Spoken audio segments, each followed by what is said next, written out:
La escritura de ficción es un acto hipnótico. Uno trata de hipnotizar al lector para que no piense sino en el cuento que tú le estás contando. Y eso requiere una enorme cantidad de clavos y tornillos y bisagras para que no despierte. Eso es lo que llamamos la carpintería, es decir, es la técnica de escribir o la técnica de hacer una película.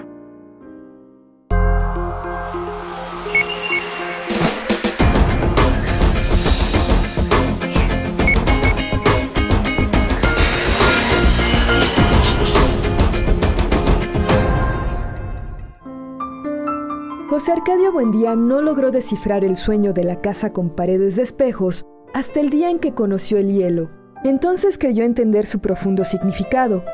Pensó que en un futuro próximo podrían fabricarse bloques de hielo en gran escala a partir de un material tan cotidiano como el agua y construir con ellos las nuevas casas de la aldea. Macondo dejaría de ser un lugar ardiente, cuyas bisagras y aldabas se torcían de calor, para convertirse en una ciudad invernal. Su pluma seductora y fascinante le dio auge al realismo mágico de la literatura hispanoamericana. Gabriel García Márquez creó un mundo extraordinario y alucinante en el que se mezclan la realidad y la fantasía, en el que cohabitan los vivos y los muertos. Su narrativa cautivante dio vida a personajes asombrosos como José Arcadio Buendía, Úrsula Iguarán, Florentino Ariza, Fermina Daza, la Cándida Heréndira, Juan Sayago y Julián Moscote, entre muchos otros. Decía, yo no soy un escritor de realismo mágico, sino que soy el escritor más realista de la América Latina. De un escenario real, Aracataca, su pueblo natal en Colombia, en el que nació en 1927, concibió Macondo, una aldea fantástica, imaginaria y sobrecogedora que le ha dado la vuelta al mundo y en la que coexisten más de 40 relatos. Magistral estilo que logró materializar con palabras el espíritu latinoamericano inmortalizado en sus cuentos y novelas. Los primeros pasos de su grandeza literaria se encuentran en Colombia, alternadamente en Bogotá, Barranquilla y Cartagena. Una travesía en 1955 lo lleva por Roma, París, Ginebra, Cuba y Estados Unidos, donde continúa su camino ascendente hacia la cumbre. Llega a nuestro país el 2 de julio de 1961, día de una tragedia para la literatura universal. El suicidio del también Premio Nobel de Literatura y uno de sus escritores favoritos, Ernest Hemingway, allá en Idaho, Estados Unidos.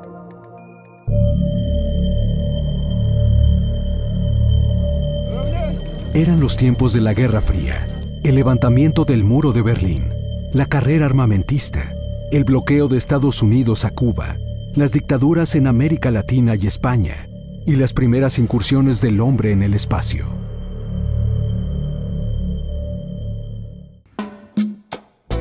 Gabriel García Márquez llegó atraído por La región más transparente, obra del escritor mexicano Carlos Fuentes, precursora del boom de la narrativa hispanoamericana. Pues yo casi te diría que mi contacto con México fue gracias a La región más transparente. Vine, conocí a Carlos, fue en 1961, vine por 15 días a ver cómo era la región más transparente. Conocí a Gabriel García Márquez allá por el 1962, en la Ciudad de México y en la calle de Córdoba 48. Una casa llamada La Mansión de Drácula, por su evidente aspecto transilvánico, y sede de la compañía productora de cine de Manuel Barbachano Ponce. Un sitio relacionado con el cine atestiguó el nacimiento de una amistad. Teníamos unas pachangas dominicales formidables que no te imaginas cómo las añoro. Juntos entramos un día, Gabo y yo, al Museo de Antropología. Juntos indagamos el misterio del Acuatlicue, la diosa madre de los aztecas, representada por un masivo monolito. Después de 10 minutos de contemplación, García Márquez dice: ya entendí a México. Aquella estancia de 15 días se convirtió en una placentera y fructífera permanencia para toda la vida. Venía de Nueva York. Había renunciado como corresponsal de la agencia Prensa Latina y recorrido el sur de Estados Unidos en un encuentro con los sitios que había conocido al leer a su admirado escritor William Faulkner. Esto que me asombraba y me conmovía a mí de Faulkner, por ejemplo, yo no sé si era por lo que me estaba contando él de su tierra o por la identificación que encontraba yo con Aracataca y con mi infancia.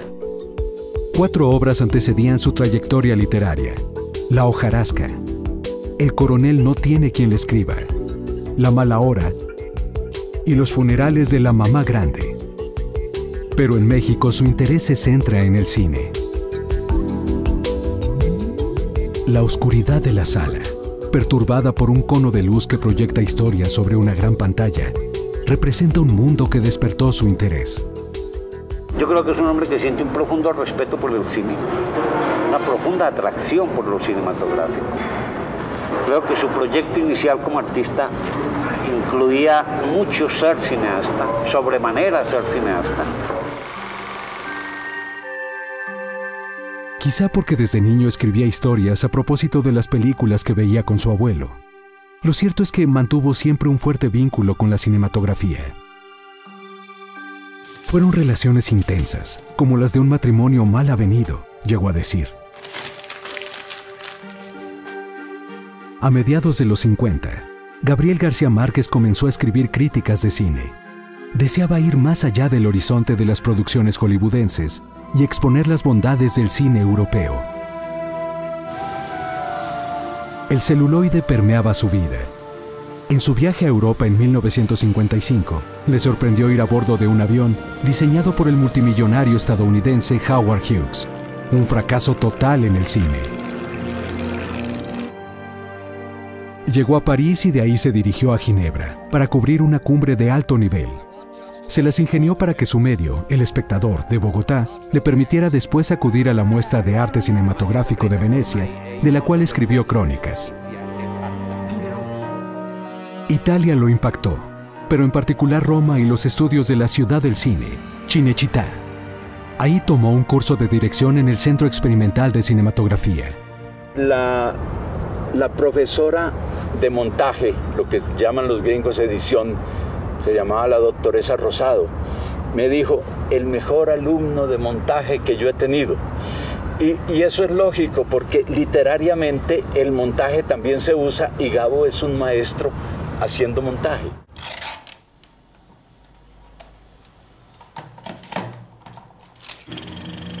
Gabriel García Márquez inició su andar en el cine en 1954, en Colombia, al colaborar en el corto surrealista La langosta azul. Sin embargo, fue hasta 1963, en México, cuando logró constituirse como guionista. Su primer filme, El gallo de oro, de Roberto Gabaldón. ¡Párate ahí, gallero!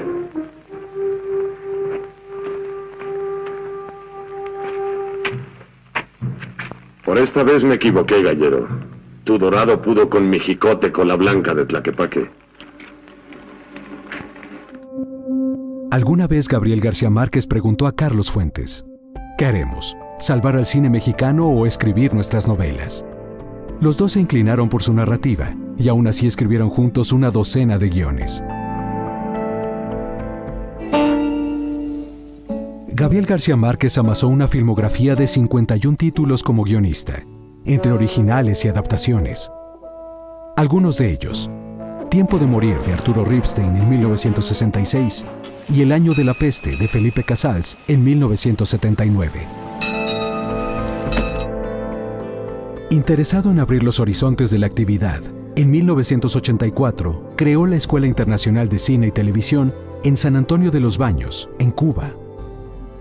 Yo pienso que el cine puede llegar mucho más lejos que el libro como medio de expresión, y que el futuro es de las artes visuales. de la comunicación, de la ¿Pero cuál futuro? ¿Cuál futuro, Gabo? De aquí en adelante. La masividad, hasta como negocio el libro es mejor que el cine. Fue una pasión que definió, incluso, la vocación de cineasta de su hijo Rodrigo. El genio creativo del colombiano tenía una gran elasticidad, lo que le permitió tener paso breve en el mundo publicitario. En México, colaboró con grandes firmas como Stanton, Pritchard & Wood, McCann Erickson y Walter Thompson. Dejó huella con dos de sus eslogans más conocidos: "Sin Kleenex no puedo vivir" y para pan, pan Bimbo. Tras el vaivén entre el periodismo y el cine, retoma la literatura, retorno que lo llevó a escribir su obra maestra, 100 años de soledad. Su formación periodística le permitió ejercitar sus capacidades narrativas, respaldadas en las influencias literarias. A los 5 años tuvo su primer acercamiento con Rubén Darío, y a los 9 quedó prendado de los relatos de las 1001 noches. Estudió profundamente la literatura norteamericana. También profesaba una devoción por la poesía, en particular los versos de Petrarca, Dante, Garcilaso de la Vega, Francisco de Quevedo y Pablo Neruda. Su incursión formal en las letras con el cuento La Tercera Resignación en 1948 fue detonada por las palabras de Franz Kafka y su obra maestra, La Metamorfosis. Y abría esto y decía: una mañana, después de un sueño tormentoso, Gregorio Samsa se encontró convertido en un gigantesco insecto. Yo lo recuerdo como si me hubiera caído de la cama en ese momento. Y fue una revelación, es decir, si esto se puede hacer, esto sí me interesa. Yo antes de eso probablemente había pensado que eso no se podía hacer, a pesar de que me había tragado completita las 1001 noches. Pero aquí había una cosa importante que era de método. Esas estructuras las incorporó para otros escritos, como Crónica de una muerte anunciada, de 1981. El día en que lo iban a dar, Santiago Nazar se levantó a las 5:40 de la madrugada. Es decir, ahí no se te va el lector, porque ya sabe que a ese hombre lo van a matar. Y él va a estar detrás de ese tipo hasta que lo maten, para ver dónde lo matan y cómo lo matan. Detrás de su prosa había siempre una detallada investigación. Así elaboró El amor en los tiempos del cólera, de 1985, inspirada en la relación de sus padres. Cuando estaban en Cartagena, y ella venía aquí a Cartagena, a Barranquilla, hablaron bastante y se contaban todas las cosas que dejaron de contarse. Y ya él le perdió también el miedo a mi papá, porque una tarde se quedaron después de almuerzo, toda la tarde, y mi papá refiriéndole con detalles todo lo de sus amores, que fue cuando resolvió hacer Los amores en el tiempo del cólera. Muchísimos años nosotros tuvimos que oír el cuento de esos amores contrariados que ellos tuvieron, hasta que se casaron. Y para El amor en los tiempos del cólera empecé a entrevistarlos, pero como reportero todos los días y por separado. Cuando estaban juntos se contradecían, se terminaban hasta peleándose. Si bien la narrativa del colombiano estuvo fuertemente anclada a su experiencia personal, la atinada construcción de sus personajes permitió la fluida empatía con los lectores. Pero el coronel no tiene quien le escriba. No puede ser escrito sino en París, entre otras cosas, porque yo cuando me quedé varado en París estaba esperando un cheque y bajaba todos los días en la pensión a ver si había llegado la carta. Me asomaba y no había la carta, inclusive la concierge me veía llegar y decía, ok, yo volví a subir y no me importaba, yo seguía. Estaba feliz de que hubieran cerrado El Espectador donde yo trabajaba para no tener que estar mandando corresponsalías, pues porque me dediqué a escribir totalmente, me dediqué a la literatura. Después del éxito sin precedentes de 100 años de soledad, García Márquez sabía que los lectores esperaban más libros como ese.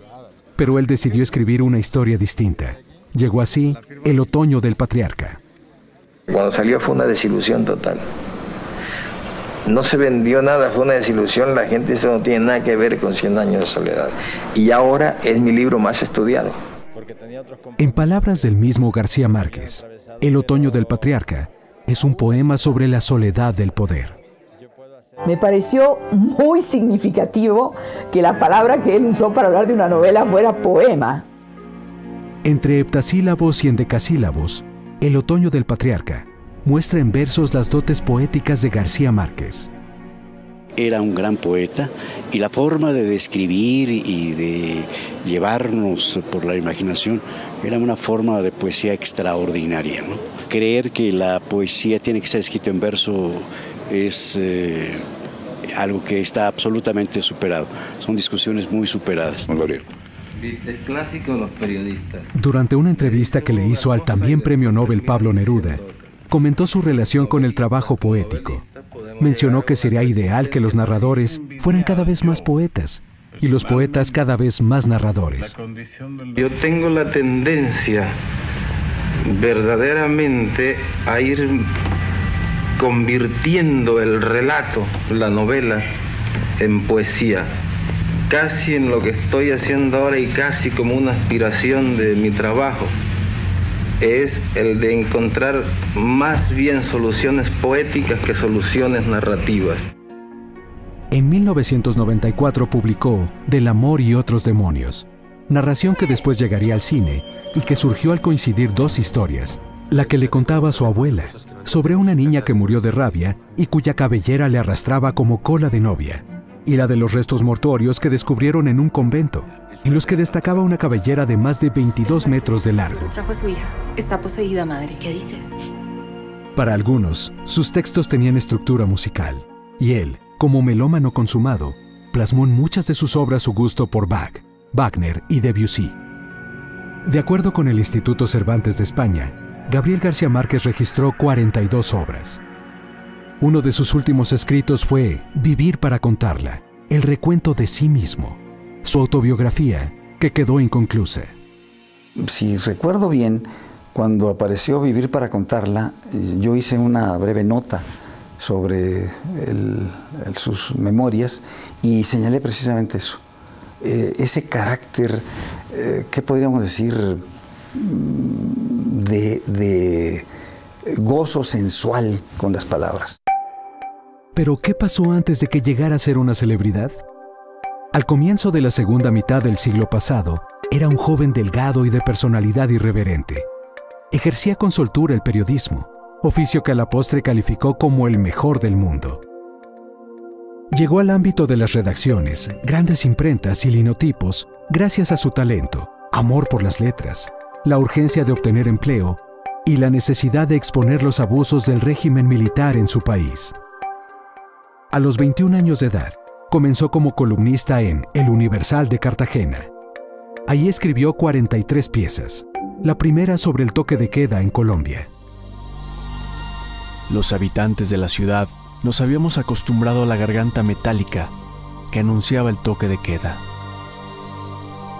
La segunda, a propósito del acordeón. No sé qué tiene el acordeón de comunicativo, que cuando lo oímos se nos arruga el sentimiento. Gabito entra, a mi modo de ver, al periodismo casi de una forma accidental, porque él lo que quería hacer era ser escritor. Pero cuando llega del 9 de abril, viendo el programa 9 de abril a Cartagena, Zapata Olivella lo lleva a donde Clemente Manuel Zavala y le dice, mira, aquí está, para que este es un joven de cierto talento, para que lo pongan pues en este oficio. Su estilo, que combinaba lo literario con su visión contestataria, le permitió ganar reconocimiento. Se mudó a Barranquilla en 1950. Ingresó a El Nacional, donde redactó la columna La Jirafa. Su consolidación llegó en 1954.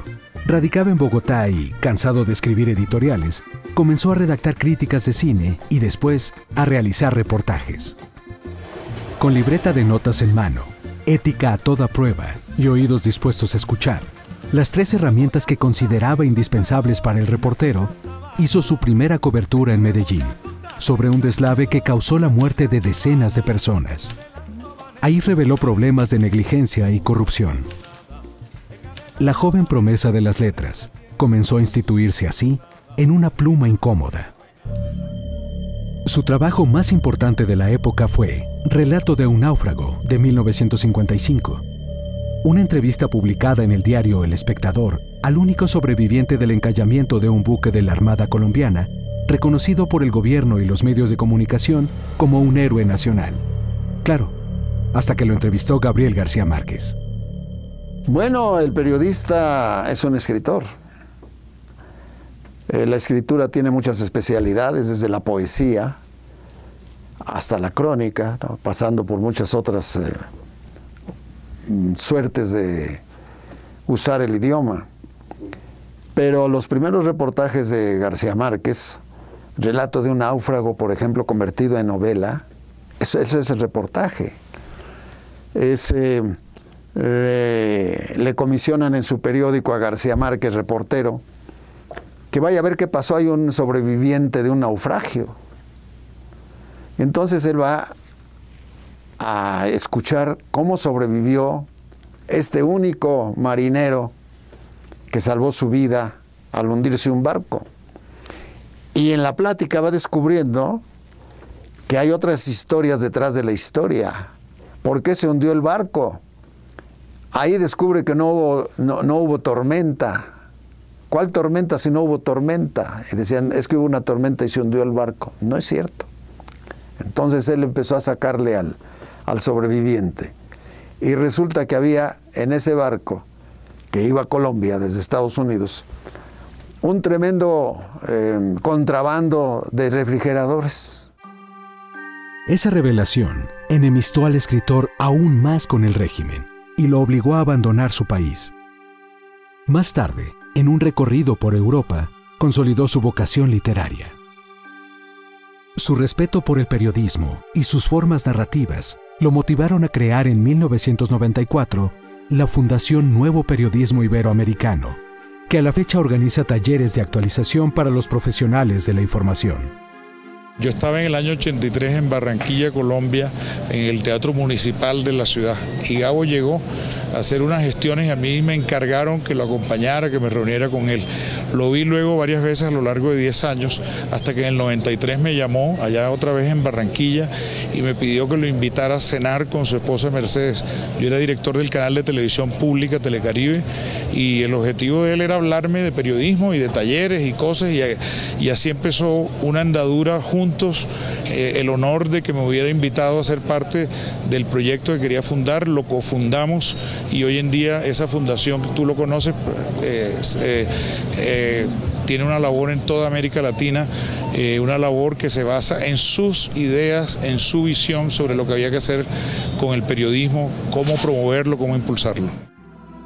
Su última obra con tintes periodísticos fue Noticia de un secuestro, de 1996, donde expuso 10 plagios en Colombia vinculados con el narcotráfico y la política.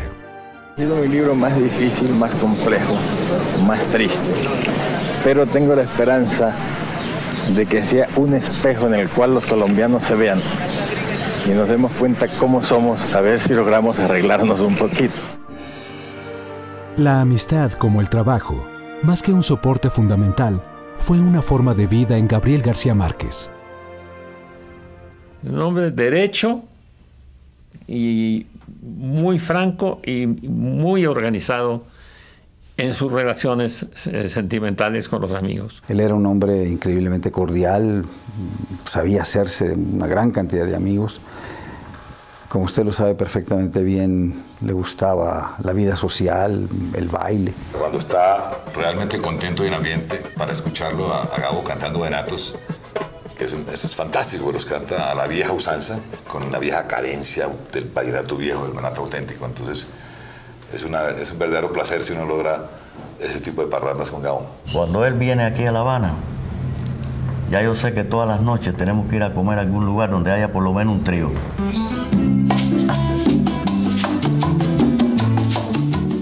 De su amistad con Gabriel García Márquez se sabe que es de muchos años atrás. ¿Cómo empezó esta amistad, licenciado? Empezó porque nos presentó un amigo mutuo que se llamaba Antonio Badú. ¿El actor? El actor, sí.